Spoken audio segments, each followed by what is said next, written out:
The Rose Theater downtown is known for introducing theater and arts to children, but what about kids with special needs? A new play has been created for children on the autism spectrum. Lindsay Thies is live to explain. Lindsay? Well, and the show starts before you even walk into the theater, Jen. This is the pathway kind of to their black box, and the play is all about colors. So you got to follow these yellow squares and the blue squiggly river, and then hit those red streamers before you go inside. And that's just part of the show that has been designed for this very special audience. Take a look. Yeah! For a child with autism, the lights and sound, dark blackouts of a theater performance can be jarring. Red is a bandana.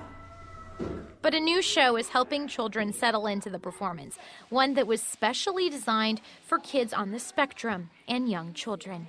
It's called A Palette of Possibility, and for 45 minutes, the possibilities are endless for the audience.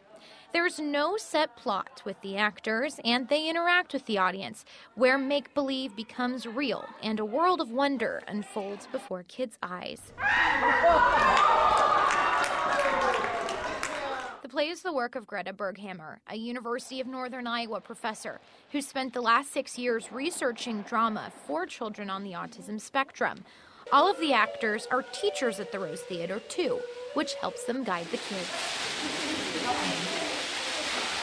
Instead of being quiet and still, children are encouraged to interact and move around, and the lighting is soft, so there's no bright, blinding lights to disturb them. We are addressing sensory needs, both in terms of what is likely to be too stressful, but what is likely to be super engaging.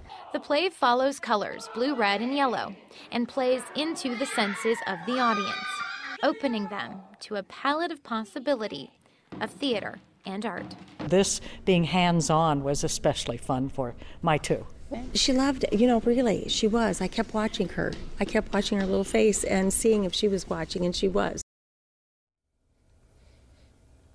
And back out here live with Michael Miller. You are one of the cast members here, but they don't call you guys cast, they call you audience facilitators. Right. And a big part of that, and you have some fun stuff to show us, are these different kind of sensory items to really engage the very young preschool audience and these kids with special needs that are in the audience. Tell me about that. Absolutely, yeah. Well, what we wanted to do was create a multi-sensory experience. It's really kind of more of a theater experience than just a story. Great. And so along the way, there are many opportunities for students, whether they're on the spectrum or young learners, to interact with us during the show. So for example, these balloons have blue tinted water in them, and they have a sound element that goes with them. Yeah, you can hear it swishing. Yeah, and a sight element. Obviously you can see it sort of sloshing around like waves in the ocean, and then if you feel it, you can actually feel that the water kind of takes a room temperature, which is colder than the human hand. Yeah, it's colder than, out here. So there's very multiple cool sensations that are a part of our interactions during the show. Lots to see, lots to hear, lots to feel. What do you do if you approach a child who may or may not be on the spectrum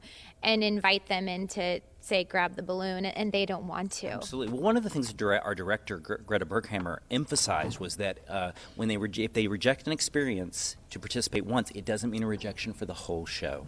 So we go back to them again. Sometimes they might hide in their parents' coat or something the first time, but then they get more used to us being around, and by the third time, we sometimes have a hard time getting them back to their seats because they want to keep doing things on the stage. And of course, with kids on the spectrum, we're trying to give them opportunities to interact. Definitely. And to perhaps come out of their shell a little bit, if you will, so that they can interact with others and kind of play together. Definitely. Well, this was a lot of fun to see, and it's so cool to see all of these different elements. We have a lot more pictures, Jen. I was snapping them on the Action 3 News Instagram. You can look for that online, and stay tuned. We'll come back in a little bit, and I'll show you. Mike, will you show us even more fun stuff to play with? Absolutely. I would love to. Perfect. All right. Thanks, Jen. We're live downtown. We're going to send it back to you. All right, we'll see you soon. I think that is such a great idea, so I love that she's teaching us about that today.